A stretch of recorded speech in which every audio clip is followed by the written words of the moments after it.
गांव कालीसर के पास एक सुनसान जंगल में ठाकुर विला नाम की हवेली खड़ी थी, लेकिन वहां कोई नहीं जाता था। क्यों? क्योंकि कहते थे जो एक बार उस हवेली में गया फिर कभी बाहर नहीं आया।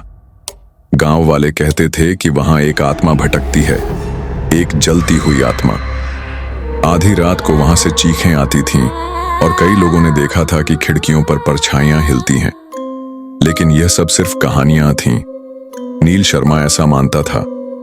नील एक पैरानॉर्मल इन्वेस्टिगेटर था जो भूतिया जगहों की सच्चाई पता लगाता था। वह इन अंधविश्वासों पर यकीन नहीं करता था और उसने तय किया कि वह ठाकुर विला में जाकर इसका रहस्य सुलझाएगा। रात के 2:45 पर नील अकेले हवेली के बाहर खड़ा था। जैसे ही उसने दरवाजे को छुआ, दरवाजा अपने आप खुल गया। अंदर घुसते ही हवेली की हवा बर्फ जैसी ठंडी थी। कमरे की दीवारों पर धुएं के निशान थे, जैसे वहां कभी आग लगी हो। मोज़ेक फर्श पर जले हुए पैरों के निशान थे जो किसी कमरे की तरफ जा रहे थे। और फिर उसे लगा कि कोई उसके पीछे खड़ा है।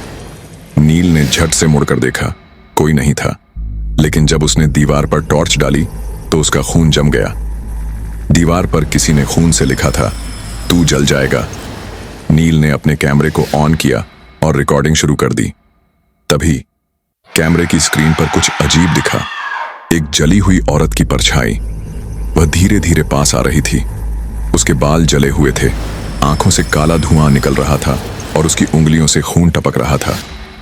तू भी जलेगा, उसने कहा और हवेली की दीवारें कांपने लगीं। नील को घबराहट होने लगी। उसने भागने की कोशिश की, लेकिन जैसे ही वह दरवाजे के पास पहुंचा, दरवाजा गायब हो चुका था। अब वह हवेली के अंदर कैद था। नील को समझ नहीं आ रहा था कि वह क्या करे। उसने भागकर ऊपर की मंजिल पर जाने का फैसला किया, लेकिन जैसे ही वह ऊपर पहुंचा, उसे अपने कानों में एक फुसफुसाहट सुनाई दी। वेलकम बैक नील। नील ठिठक गया। वेलकम बैक, इसका क्या मतलब था? तभी उसने दीवार पर कुछ अजीब देखा। उस तस्वीर में नील खुद खड़ा था, लेकिन तस्वीर 1923 की थी। यह कैसे हो सकता है? नील के हाथ कांपने लगे। तभी उसे याद आया, उसे बचपन से अजीब सपने आते थे। एक जलते हुए घर के, एक औरत के चीखने के। उसे एहसास हुआ कि यह हवेली उससे किसी तरह जुड़ी हुई थी।